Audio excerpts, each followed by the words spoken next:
Hello बच्चों, आज हम आप लोगों के लिए फिजिक्स का एक नया टॉपिक लेके आए हैं। कक्षा 12 फिजिक्स का इलेक्ट्रिक फील्ड हमें याद करना है। आज लेक्चर नंबर 5 में हम लोग अध्ययन करेंगे electric field on the axis of uniformly charge ring. मतलब बच्चों, हमारे पास एक वलय है, एक रिंग है। उस रिंग के अक्ष पर, वो जो रिंग है वह एक समान रूप से आवेशित है। उस रिंग के अक्ष पर हमें वैद्युत क्षेत्र की तीव्रता की गणना करनी है। तो बच्चों, मैं हूं केडी सर, और लेक्चर को शुरू करने से पहले हम आपसे रिक्वेस्ट करते हैं कि आप लोग चैनल को सब्सक्राइब करें और बेल आइकन को भी प्रेस करें, ताकि कोई भी वीडियो जो हम अपलोड करें तो उसकी सूचना आपको तत्काल मिल सके।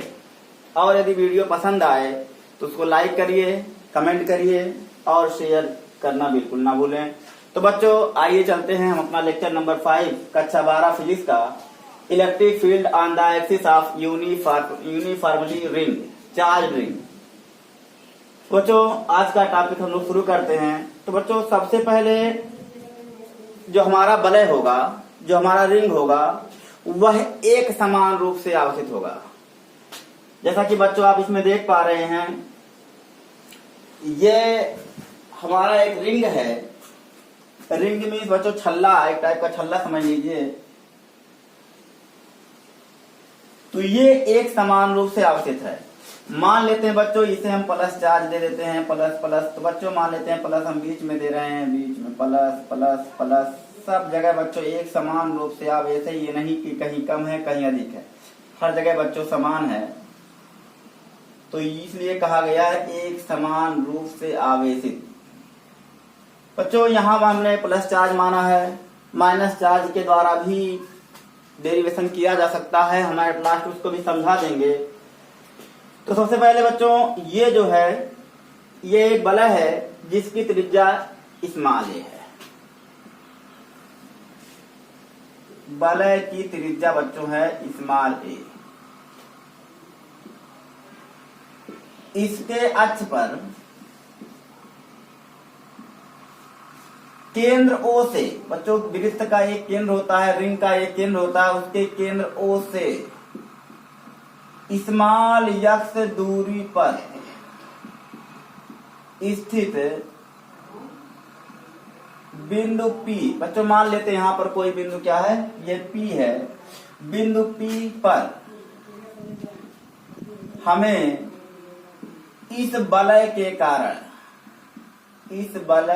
कारण वैद्युत क्षेत्र ज्ञात करना है। वैद्युत क्षेत्र ज्ञात करना है।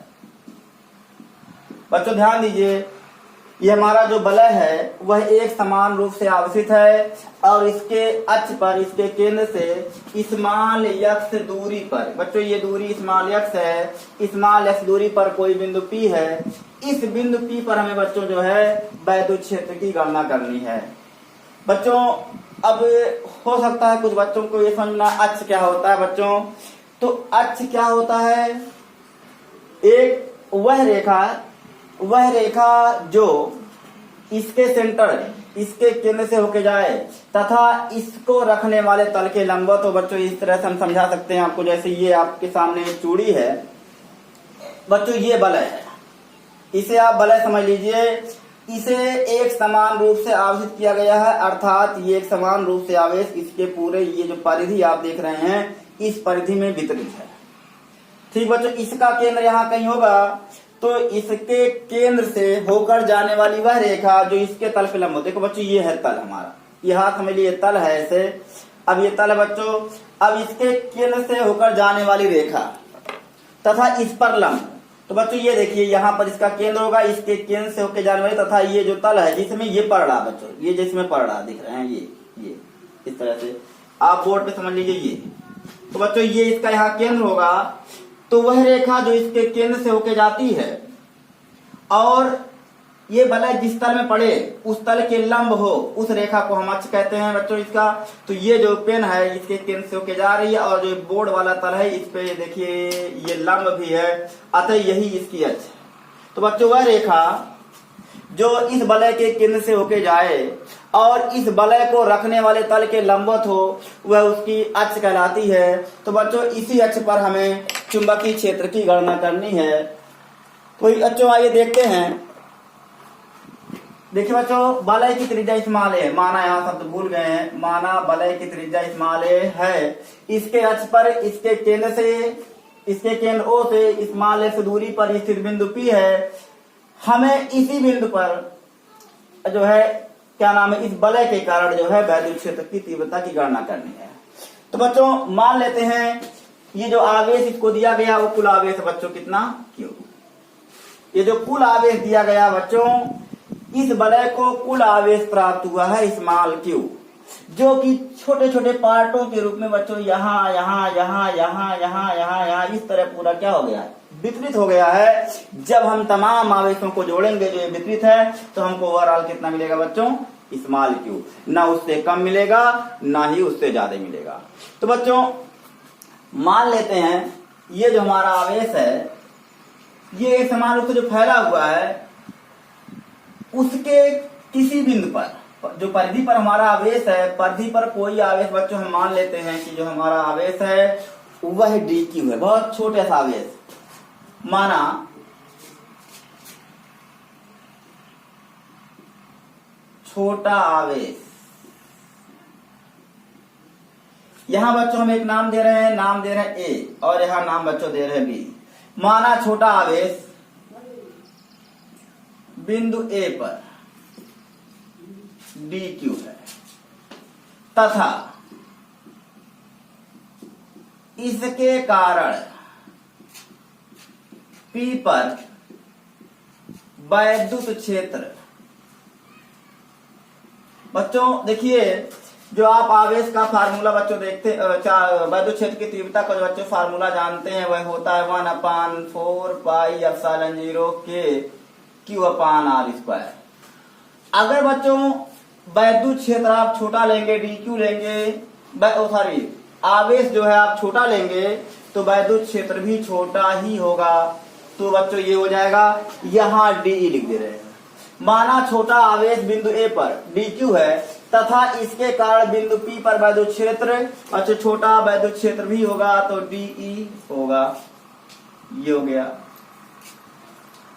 जिसकी दिशा बच्चों आप जानते हैं वैद्युत क्षेत्र एक सदिश राशि है, अतः यहां पर डायरेक्शन विशेष मायने रखता है, जिसकी दिशा बच्चों क्या होगी, आप जानते हैं पॉजिटिव चार्ज जो भी होता है, पॉजिटिव चार्ज के कारण वैद्युत क्षेत्र की तीव्रता जिस बिंदु पर आपको ज्ञात करना है उस आवेश को उस बिंदु को मिला दिए।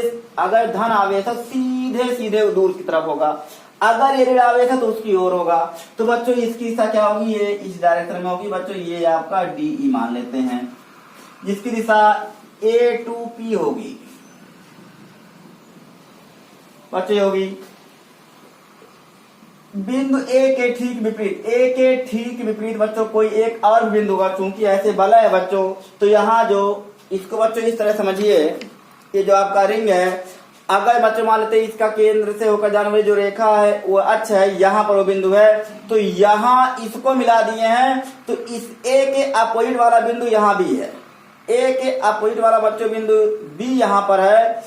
अगर बिंदु A हम यहाँ लेंगे तो बिंदु B यहाँ होगा, अगर बिंदु A यहाँ होगा तो बिंदु B एकदम अपोजिट होगा। तो बच्चों बिंदु A हम यहाँ ले रहे हैं तो इसको उस बिंदु P से मिला दिए। तो ठीक बिंदु A के जस्ट विपरीत दूसरा बिंदु कहाँ है बच्चों, यहाँ नीचे की तरफ है और बिंदु P से मिला दे रहे हैं। तो बच्चों आइए देखते हैं A के ठीक विपरीत दूसरा बिंदु B पर उतना ही आवेश होगा, उतना ही आवेश होगा तथा वैद्युत क्षेत्र भी DE होगा, किंतु दिशा बच्चों इसकी दिशा बिंदु B पे जो आवेश है इसकी दिशा, चूंकि बच्चों ये भी प्लस चार्ज है तो ठीक B और P को मिलाने वाली रेखा के ठीक इधर ऐसे होगी। किंतु दिशा B2P होगी। तो बच्चों ये हो गया ए और बी, दो बिंदु हमने ऐसे ले लिए, दो एक दूसरे के अपोजिट है वलय पर, और हमने मान लिया कि उनको जो आवेश मिला है ए और बी बिंदुओं को वह dq है बच्चों, जो आवेश है वह dq है, और इन आवेशों के कारण बिंदु P पर वैद्युत क्षेत्र की तीव्रताएं DE है, जिसकी दिशा क्रम से A2P और B2P होंगी बच्चों। अब बच्चों यहां ध्यान दीजिएगा, वैद्युत क्षेत्र DE लिखेंगे DE। ध्यान दीजिए बच्चों, ये यदि हम कह लेते हैं यदि AP is equal to BP is equal to R से माने होता है बच्चों माना। देखिए बच्चों ये स्मॉल से दूरी तो है ही है, A को P से मिलाने वाली जो रेखा है AP और BP, बच्चों आप जान रहे हैं कि ये दोनों दूरियां समान होंगी, इसको हम मान लेते हैं R। तथा बच्चों ध्यान दीजिएगा, ये जो आपका POA और POB ये दो त्रिभुज बन रहे हैं, ये त्रिभुज और ये त्रिभुज। तो बच्चों ध्यान दीजिएगा, आपने पढ़ा होगा स्पर्श रेखा, तो बाह्य बिंदु से वृत्त पर खींची गई स्पर्शियां बच्चों समान होती हैं। तो ऐसा ही बच्चों ये समान, ये दोनों स्पर्शियां समान होने के साथ साथ यह कोण भी क्या होते हैं, समान होते हैं। तथा बच्चों हम लिखने जा रहे हैं कोण OPA इजकल टू कोण OPB। बच्चों ध्यान दीजिएगा OPA बच्चों ये कोण तथा OPB बच्चों ये वाला कोण, नीचे का कोण बराबर थीटा, ये भी मान लेते बच्चों कि ये थीटा। तो ध्यान दीजिए बच्चों, इतना मान लिया गया। अब क्या कर रहे हैं, अब इस स्थिति में जो है, अब हम जो है DE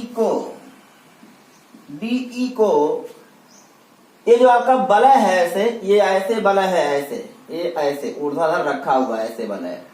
तो अब जो हमारा DE है उसको हम दो घटकों में बच्चों वियोजित कर ले रहे हैं। थोड़ा सा यहाँ देखिए चित्र में, अगर ये D है तो ये थीटा है, तो यह भी कितना होगा, थीटा होगा। क्यों, शीर्षा विमुख कोण की वजह से।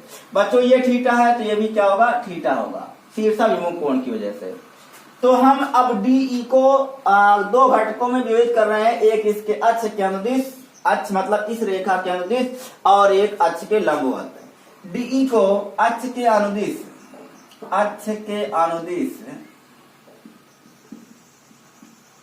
तथा लंबवत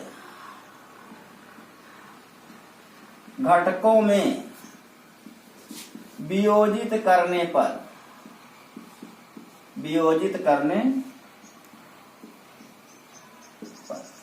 बच्चों जब हम वियोजित करेंगे तो आप यहां ध्यान दीजिएगा, ये थीटा है तो इस DE का जिधर कोण लगा होता है बच्चों उधर आता है DE cos थीटा, उधर cos थीटा आता है।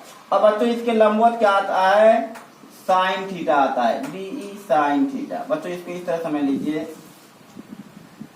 ये आपका वेक्टर P है, यहां से लंब डाल दीजिए, यह x है, यह y मान लीजिए बच्चों।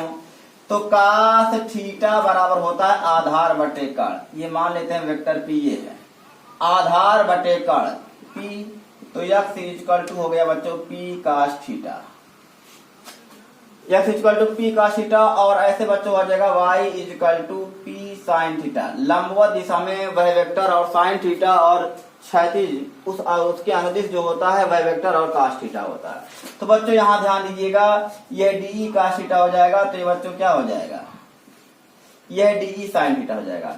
ठीक इसी तरह बच्चों इधर देखिए, इधर हम जो वियोजित करेंगे यह वाला DE, इसका DE का जो वियोजित भाग होगा इस दिशा में वह भी क्या होगा, DE cos थीटा होगा, और इसके लंबवत दिशा में बच्चों क्या होगा, DE sin थीटा होगा। ये नीचे की तरफ बच्चों, क्योंकि ये इधर है, वो ऊपर की तरफ था तो ऊपर गया था, ये नीचे की तरफ है तो नीचे आ गया।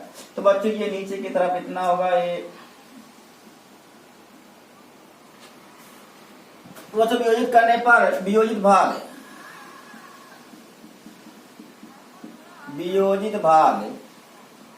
DE cos थीटा व DE sin थीटा प्राप्त हुए। किंतु अस्पष्टतः, बच्चों यहां देखिए स्पष्टतः ये जो डीई, बच्चों डीई का परिमाण चाहे इस आवेश के कारण उत्पन्न हुआ हो चाहे इस वाले आवेश के कारण, तो डीई समान होगा। यहां भी साइन थीटा, यहां भी साइन थीटा बच्चों। तो आप देख रहे हैं कि डीई साइन थीटा ये जो है, ये वाले पार्ट एक दूसरे को निरस्त कर दे रहे हैं, एक दूसरे के द्वारा कैंसिल हो जा रहे हैं। डीई प्राप्त हुए, किंतु स्पष्टतः डीई साइन थीटा वाले भाग क्या हो जाएंगे बच्चों, निरस्त हो जाएंगे। बच्चों जो हमें परिणामी वैद्युत क्षेत्र मिलेगा वह cos theta, d E cos theta के कारण मिलेगा, क्योंकि आप देख पा रहे हैं कि जो डीई साइन थीटा है और ये डीई साइन थीटा ये निरस्त हो जाएगा बच्चों। बच्चों मान लेते हैं आपने यहाँ देखिए ये यहाँ पर ऐसे अक्ष है, इसके कारण यहाँ और इसके कारण यहाँ, इन दोनों के साइन वाले पार्ट निरस्त हो गए। बच्चों आप अगर यहाँ पर कोई पार्ट मान लीजिए, इसे सी मान लीजिए, इसे डी मान लीजिए, तो बच्चों इसके कारण वैद्युत क्षेत्र उधर होगा, इसके कारण इधर होगा। तो जब इसको विभाजित करेंगे तो इसका एक तो अक्ष की दिशा में आएगा, एक इसका ऐसे जाएगा, और इस वाले का जो इधर आएगा उसका तो एक डी cos थीटा उस दिशा में जाएगा अक्ष की दिशा में, और दूसरा वाला पार्ट इधर आएगा, तो डी साइन थीटा उधर और डी cos थीटा इधर निरस्त हो जाएंगे। हमेशा बच्चों कोई भी दो बिंदु लेंगे, एक यहाँ और दूसरा इसका अपोजिट, तो हमेशा साइन थीटा वाले पार्ट निरस्त हो जाएंगे, केवल cos थीटा वाले पार्ट ही बचेंगे। अतः बच्चों अगर बिंदु P पर हमें परिणामी तीव्रता चाहिए तो ये डीई cos थीटा, जो डीई cos थीटा वाले पार्ट है, इन्हीं को हम क्या कर दें, जोड़ दें। तो ऐसे तमाम बिंदुओं के कारण बिंदु P पर वैद्युत क्षेत्र की तीव्रता निकाल के जोड़ देंगे। तो बच्चों हम इसको जो है गणित की भाषा में कहते हैं integration. The summation of D cos theta is called integration. तो बच्चों अब हम उसका इंटीग्रेशन करेंगे और पूरे वलय के कारण हम जो है वैद्युत क्षेत्र जो है ज्ञात करने जा रहे हैं। तो बच्चों ये निरस्त हो जाएंगे, और यहां हम लिख दें परिणामी तीव्रता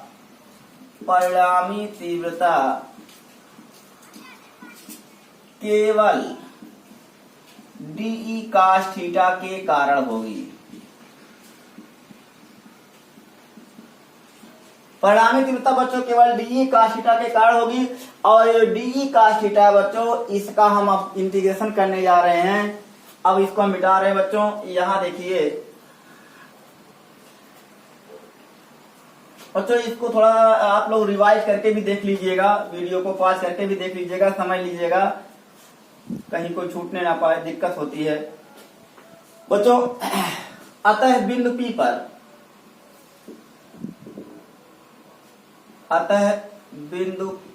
पर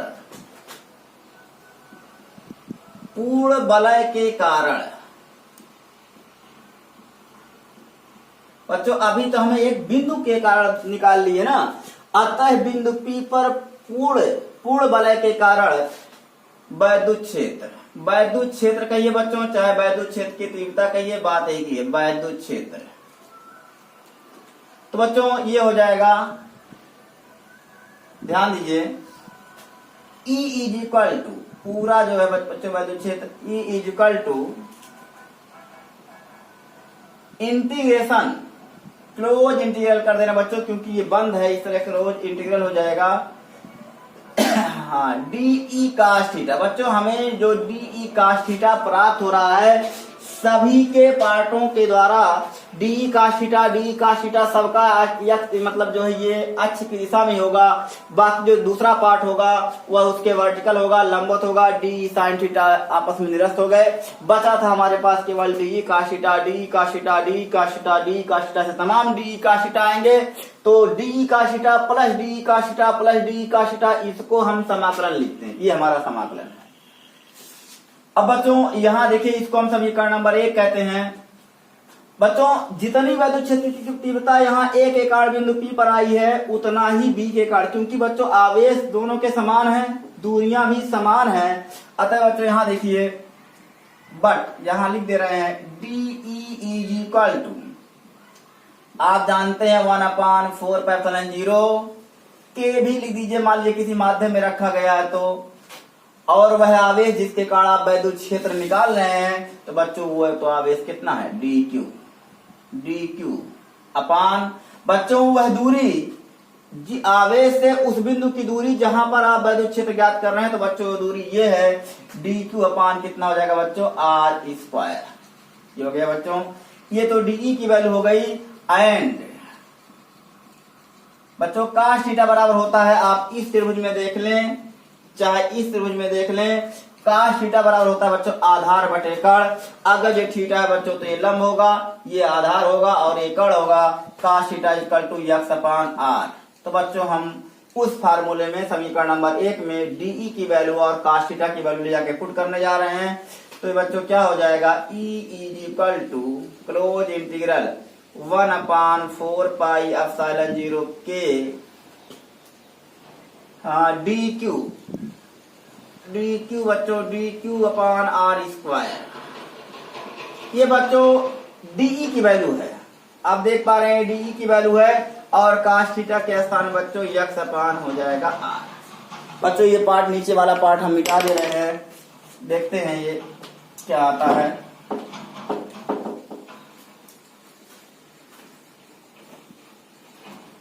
तो बच्चों ये हो गया इंटीग्रेशन। बच्चों उन्हीं का होता है जो चर होते हैं, जो अचर है उन्हें हम बाहर कर लेते हैं।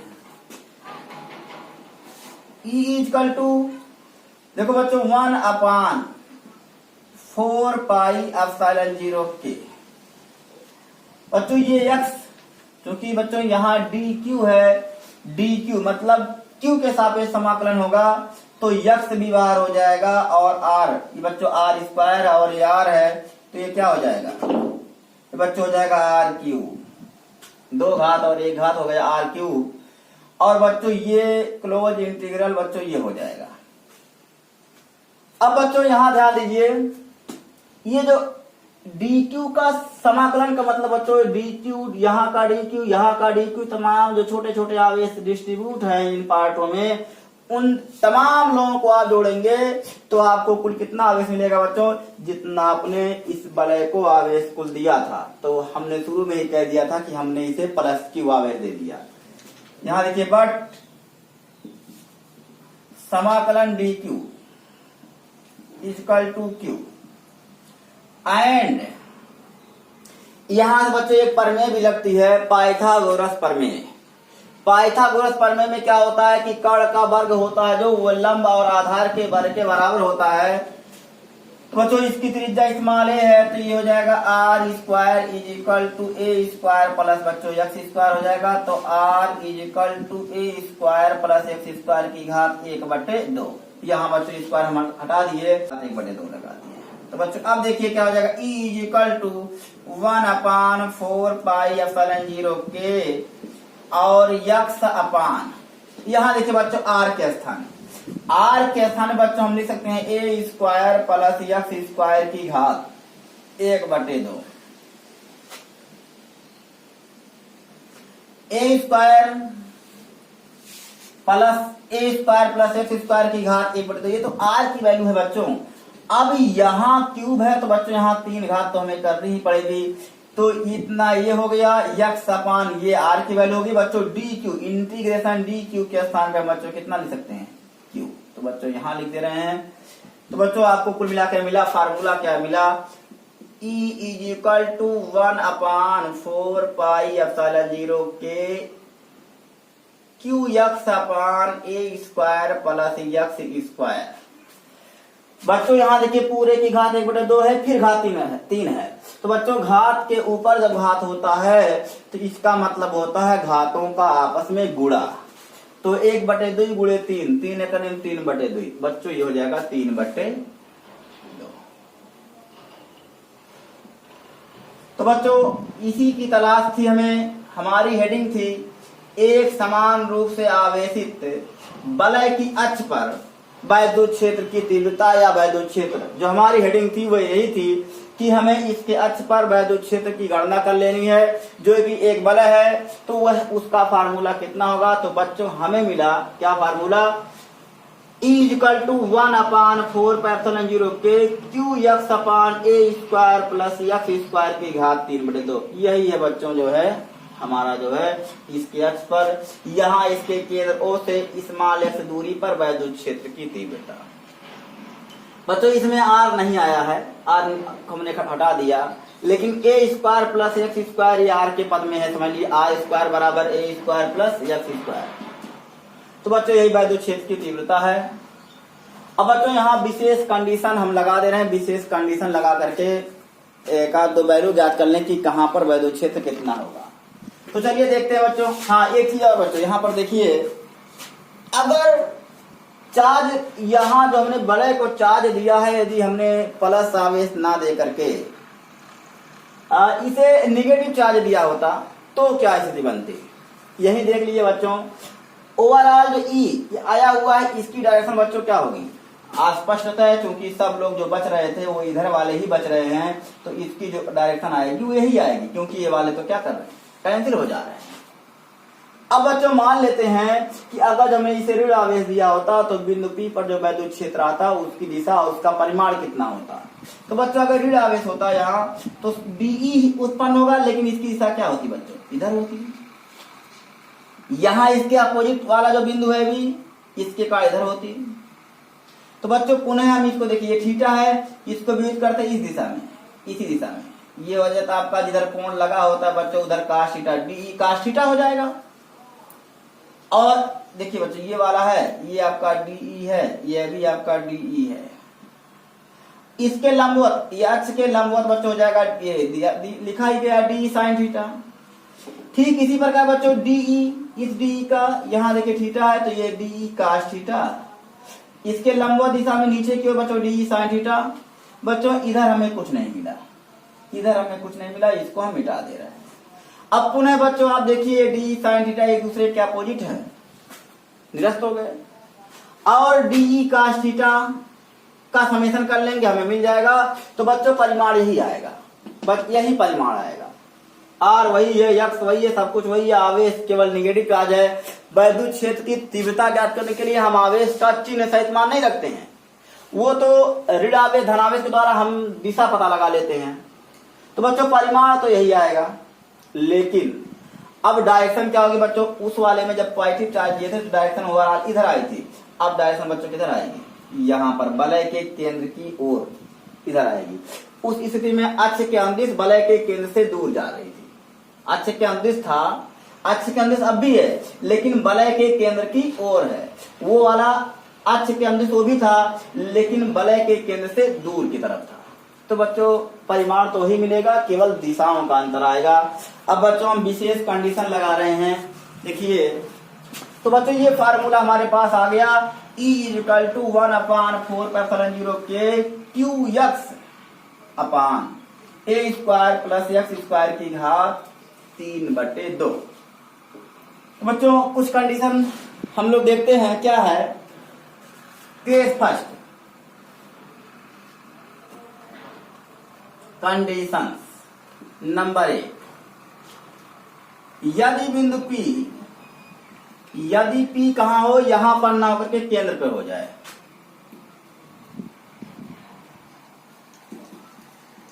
केंद्र पर हो, ध्यान दीजिएगा बच्चों, यहां से एक इस तरह बन जाएगा कि वलय के केंद्र पर वैद्युत क्षेत्र कितना होता है वह आपको मिल जाएगा। यदि बिंदु P, बच्चों यहां देखिए यहां कामा लगा है, यदि बिंदु P केंद्र O पर हो, मतलब जो दूरी यहाँ पर x है, इसके केंद्र से स्मॉल x दूरी पर बिंदु P था ना बच्चों। अब कह रहे हैं कि बिंदु P जो है, ध्यान दीजिएगा, यहाँ नहीं है, यहाँ नहीं है, यहाँ नहीं, धीरे धीरे कहाँ आ गया, ये ऐसे ऐसे ऐसे ऐसे कहाँ आ गया बच्चों, ये यहीं पर आ गया। बच्चों जाहिर सी बात है, अगर नजदीक आएंगे तो यहाँ से दूरी घटती चली जाएगी, घटती चली जाएगी। और अब देखिए यहाँ पर आ गए, यहाँ पर आ गए, तो यहाँ पर आ गए, यहाँ पर जब आ जाएंगे तो ये दूरी खत्म। अर्थात बच्चों इस स्थिति में f = क्या हो जाएगा, 0। तो बच्चों आप देखिए उस फार्मूले में E = 1/4πε0 के QX कैसा बच्चों 0 अपान A square plus x square की घात 3/2। तो बच्चों ये नीचे की वैल्यू कुछ भी हो, ऊपर 0 है, और 0 में किसी संख्या से भाग दे देते हैं बच्चों, तो क्या आ जाता है, 0। अर्थात बच्चों कुल मिलाकर के ओवरऑल ये मिला, चाहे वो धन आवेश हो चाहे ऋण आवेश से आवेशित आपका वलय हो, उसके कारण केंद्र पर वैद्युत क्षेत्र कितना होता है बच्चों? शून्य होता है। सेकंड केस बच्चों, यदि P अनंत पर हो, यदि P कहां बच्चों? अनंत पर हो, तो बच्चों जब अनंत पर होगा तो उसके लिए क्या करना है? ध्यान दीजिए बच्चों, क्या देखिए, अगर बच्चों P अनंत पर है तो x इक्वल टू क्या हो जाएगा? इन्फिनिटी। दूरी बहुत बढ़ जाएगी, x का मान हो जाएगा बच्चों अनंत। तो यहां ध्यान दीजिएगा, उस फार्मूले से हम चलते हैं बच्चों, E equal to 1/4 pi epsilon 0 k q x upon a square और एक्स स्क्वायर की घात 3/2। बच्चों ऐसा इसमें अभी आप ध्यान दीजिएगा बच्चों, हमने कहा P अनंत पर। अनंत मतलब क्या होता है? अनंत की कोई परिभाषा नहीं है। यहाँ जो x आया है वो दूरी के लिए आया हुआ है और आप कह रहे हैं कि अनंत है। अनंत का मतलब बहुत दूर ले जाके रख दीजिए इसको, बिंदु P वलय से बहुत दूर चला जाए। तो बच्चों अनंत यहाँ रख देंगे, अनंत में कुछ जोड़ेंगे, अनंत आएगा, तो अनंत बटे अनंत बच्चों अपरिभाषित केस बन जाएगा। तो ऐसे मैटर में बच्चों हम लोग क्या करते हैं, हम लोग अपरिभाषित केस जब तक बनना बंद हो जाए तब तक कुछ प्रक्रिया करते हैं। बच्चों यहाँ देखिए क्यू एक्स, बच्चों हम यहाँ पर जो है एक्स स्क्वायर कॉमन ले रहे हैं, एक्स स्क्वायर जबरदस्ती कॉमन ले रहे हैं बच्चों, तो यहाँ हो जाएगा 1 प्लस ए स्क्वायर। यहाँ बच्चों एक्स स्क्वायर नहीं है तो यहाँ पर हम बटे में लिख दे रहे हैं, पूरे की घात 3/2। बच्चों जो ये वाला पार्ट है इसमें हमने जो है एक्स स्क्वायर कॉमन लिया है। एक्स स्क्वायर आप कॉमन लेना जानते हैं कि जब इसमें होता है तभी कॉमन होता है, लेकिन वो छोटे बच्चों वाली बात हो गई। इसमें आप एक्स स्क्वायर से ऊपर नीचे गुणा कर दीजिए और तब एक्स स्क्वायर कॉमन लेंगे तो यहाँ तो 1 हो जाएगा बच्चों, और यहाँ ए स्क्वायर, एक्स स्क्वायर ऊपर वाला कॉमन हो जाएगा, नीचे वाला एक्स स्क्वायर बच जाएगा। इस तरह से होगा बच्चों। तो बच्चों देखिए हम लोग यहाँ आ रहे हैं E equal to 1/4 pi epsilon 0 k। ये हो गया बच्चों क्यू एक्स अपान।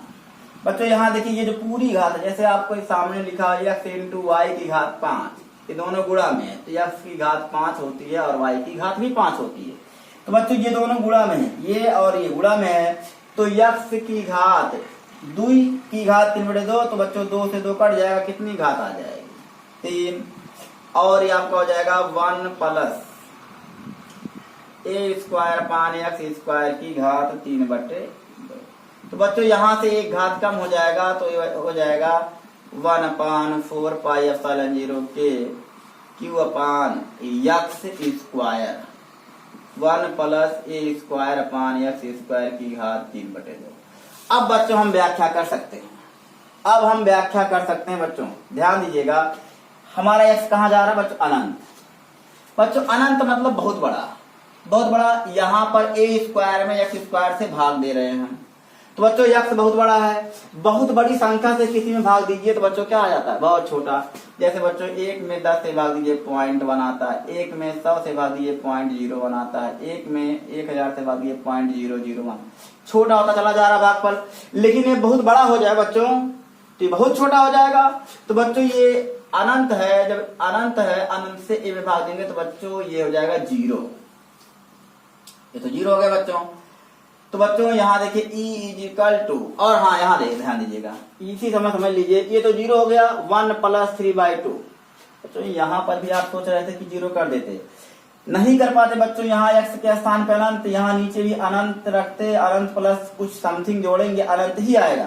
और अनंत बटे अनंत अपरिभाषित केस होता है बच्चों। मैथ में आप लिमिट और कॉन्टिन्यूटी एक चैप्टर होता है उसमें पढ़ते हैं, इसलिए हम यहाँ नहीं रख पाए। अब यहाँ पर जब x का मान अनंत रखे तो ये 0 हो गया, यहाँ 1 बचेगा बच्चों, 1 की घात 3/2 1 होगा। और यहाँ x के स्थान पर अनंत रखेंगे बच्चों तो अनंत मतलब बहुत बड़ा, और q कोई पारमिक राशि होगी, कुछ मान होगा, उसमें जब अनंत से भाग देंगे बच्चों तो क्या हो जाएगा? 0। अर्थात कुल मिलाकर के निष्कर्ष से निकला कि वलय के केंद्र पर वैद्युत क्षेत्र शून्य होता ही होता है, साथ में उसके अक्ष पर बहुत दूरी पर, अनंत दूरी पर वैद्युत क्षेत्र क्या होता है? वहां पर भी वैद्युत क्षेत्र क्या होता है बच्चों? शून्य ही होता है। तो ये दोनों केस थे बच्चों, ये हम जान गए। अब बच्चों हम ये अध्ययन करने जा रहे हैं, हम ये बताने जा रहे हैं कि इस वलय, ध्यान दीजिए बच्चों, इस वलय के केंद्र से कितनी दूरी पर हम रखें, इस वलय के केंद्र से इसके अक्ष पर हम वह कौन सा बिंदु ले जहां पर वैद्युत क्षेत्र अधिकतम हो। वैद्युत क्षेत्र क्या हो बच्चों, अधिकतम हो। तो चलिए उसको भी बच्चों हम लोग देख लेते हैं। बच्चों थोड़ा सा इसमें गणित का, इसमें भी तो गणित का ही पार्ट था, इसमें भी टोटली गणित है। एक चैप्टर बच्चों मैक्सिमा और मिनिमा, वहीं से ये टॉपिक उठेगा।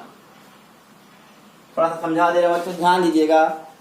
ये फार्मूला आपको मिला हुआ है, इसके अक्ष पर कोई बिंदु हो, उस बिंदु पर वैद्युत क्षेत्र होता है।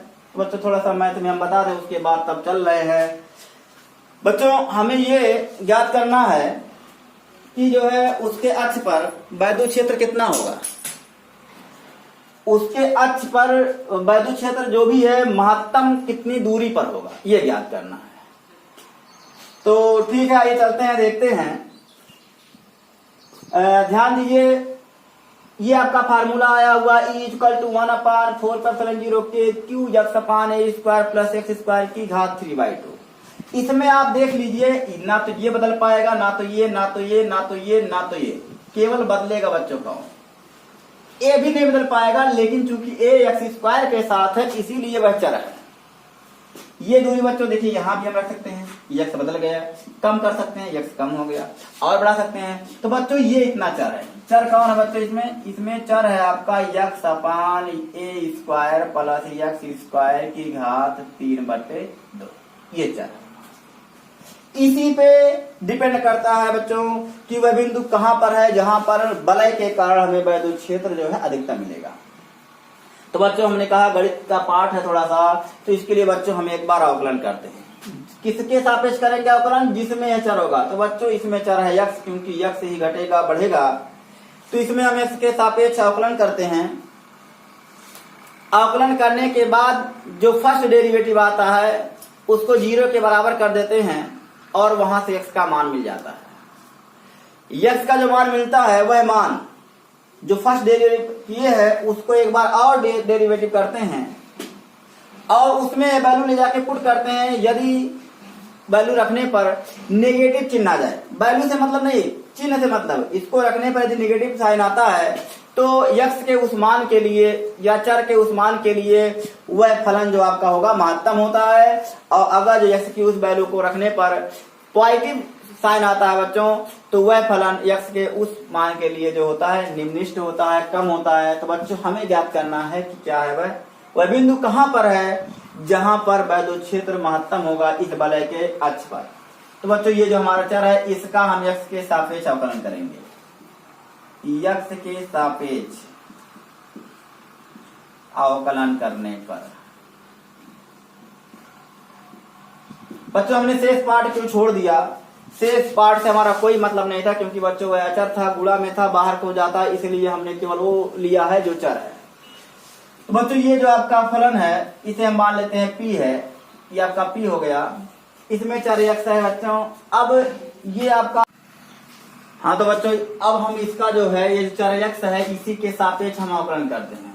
तो इसमें बच्चों दो पद हैं, दो अंश और हर है, तो उसका फार्मूला होता है बच्चों, ध्यान दीजिए। देखिए हम अवकलन करते हैं ddx ऑफ p, हर का गुणा होता है बच्चों, ये हो जाएगा हर का गुणा, तो हर आपका इतना है, हर का गुणा, और अंश का हो जाएगा बच्चों अवकलन। बच्चों x का अवकलन होता है 1 माइनस अंश का गुणा, अब बच्चों हर का अवकलन थोड़ा सा बड़ा बच्चों एक बार लिख दे रहे हैं, x² + x² की घात 3/2।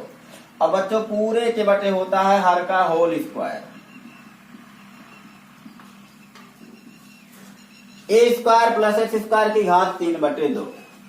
बच्चों हर का गुणा, अंश का अवकलन, अंश का x का बच्चों x के सापेक्ष होता है 1 माइनस अंश का गुणा हर का अवकलन, ये हो गया हर का होल स्क्वायर।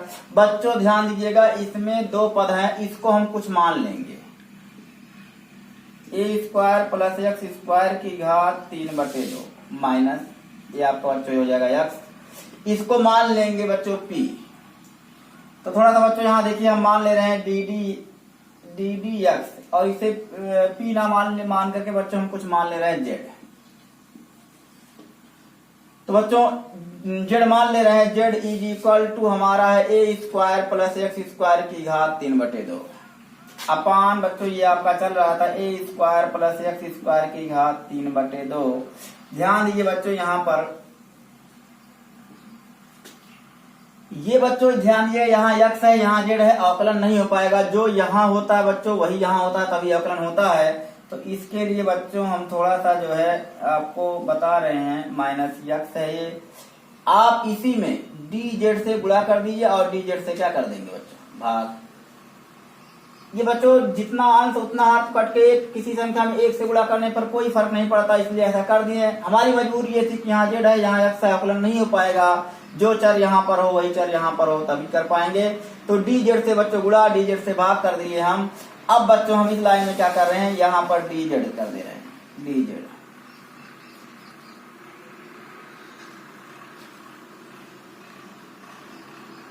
यहाँ ध्यान दीजिए बच्चों, z की वैल्यू कितनी है बच्चों, z की वैल्यू है यहाँ पर बच्चों थोड़ा सा मिस हो रहा है एक चीज, ये घात को पूरे को हम नहीं मान रहे, सिर्फ इतने को मान रहे हैं। तो बच्चों यहाँ पर dz आ गया, ये dz हो जाएगा और यहाँ ddx हो जाएगा। ध्यान दीजिए बच्चों, जब हम यहाँ पर z माने हैं केवल, तो इसके ऊपर क्या घात है बच्चों, 3/2 घात है। हम घात को नहीं माने हैं, ए स्क्वायर प्लस एक्स स्क्वायर को z माने हैं, तो उसके z की घात 3/2 हो गई। अब dz से गुणा, dz से भाग किए, dz यहाँ आ गया बच्चों, यहाँ घात 3/2 और ये dx हो बच्चों जो यहाँ था यहाँ दे दीजिए। जैसे ही यहाँ x आएगा z का मान बच्चों लौटा दीजिए, क्या है ए स्क्वायर प्लस एक्स स्क्वायर। अब बच्चों पूरा आपका नीचे जो है ये चल रहा है। तो यहाँ देखिए बच्चों, ए स्क्वायर प्लस एक्स स्क्वायर की घात 3/2 माइनस, ध्यान दिए बच्चों, डी यहाँ भी जड़े यहाँ भी गए, ddx x की घात n बच्चों ये होता है फार्मूला x, ये तो है ही है। यहाँ बच्चों ये जो घात होती है वो पहले आ जाएगी, 3/2 पहले आ जाएगा। और बच्चों यहाँ पर जो घात होती है उसमें से एक घात घट जाती है, तो बच्चों 3/2 है, उसमें से एक घात घट जाएगा तो 1/2 बचेगा। इनटू बच्चों यहाँ देखिए ए स्क्वायर प्लस एक्स स्क्वायर है, तो ए स्क्वायर अचर पद है, उसका अवकलन बच्चों 0 हो जाएगा और एक्स स्क्वायर का अवकलन बच्चों 2x हो जाएगा, बटे पूरे का whole square a square plus x square की घात 3/2। तो बच्चों यहाँ देखिए ए स्क्वायर प्लस एक्स स्क्वायर की घात 3/2, बच्चों ये 2 कट जाएगा, minus 3x square, 3x x square. बच्चों जेड का मान वापस लौटाइए, ए स्क्वायर प्लस एक्स स्क्वायर की घात 1/2। और बच्चों ये तो बटे में चल रहा था। अब देखिए बच्चों ये क्या है, थोड़ा सा इसको मिटा दे रहे हैं हम इधर।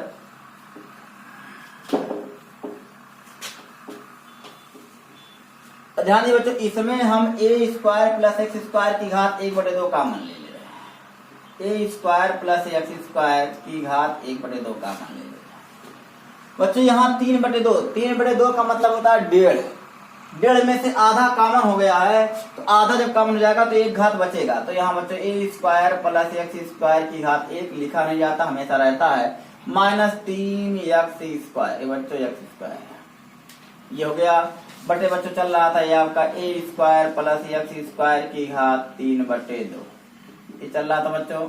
ये आपका ddp अपान एक्स है। अब बच्चों p के ये जो p है, p के अधिकतम और न्यूनतम,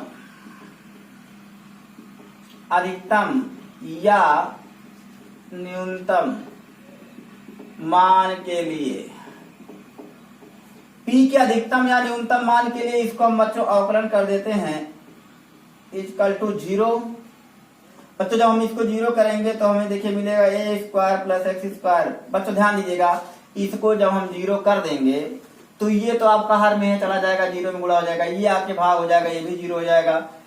तो बच्चों हमें मिलेगा a square plus x square minus 3x square equal to 0। X square में से 3x स्क्वायर घट जाएगा, minus 2x square, a square minus 2 square बराबर 0। बच्चों इसे उधर ले जाएंगे तो 2x square equal to a square, तो बच्चों x square equal to a square by 2 ये आ गया। अगर बच्चों हम इसका स्क्वायर हटाएं तो x इक्वल टू मिलेगा plus minus a upon root 2। Plus minus a/√2। इसका मतलब बच्चों क्या हुआ, इसका मतलब इस वलय के केंद्र से दाएं तरफ कितनी दूरी पर, जितनी इसकी त्रिज्या है उसका a/√2, और निगेटिव चिन्ह का मतलब इसके बाईं ओर, अर्थात इतनी दूरी पर ये मान लीजिए, तो इतनी ही दूरी पर इधर। इन बिंदुओं पर आपको इस वलय के कारण जो है वैद्युत क्षेत्र की तीव्रता आपको अधिकतम मिलेगी। ये आपके वह बिंदु हैं जो कि केंद्र से कितनी दूरी पर हो, a/√2 की दूरी पर हो, चाहे दाएं हो चाहे बाएं हो। इस तरह से इन बिंदुओं पर वैद्युत क्षेत्र की तीव्रता बच्चों होगी अधिकतम। तो बच्चों वलय के कारण जितनी भी चीजें थी हमने इसके बारे में जानकारी दे दी। तो बच्चों ये टॉपिक आज यहीं से समाप्त होता है। पढ़ाई करते रहिए। All the very best.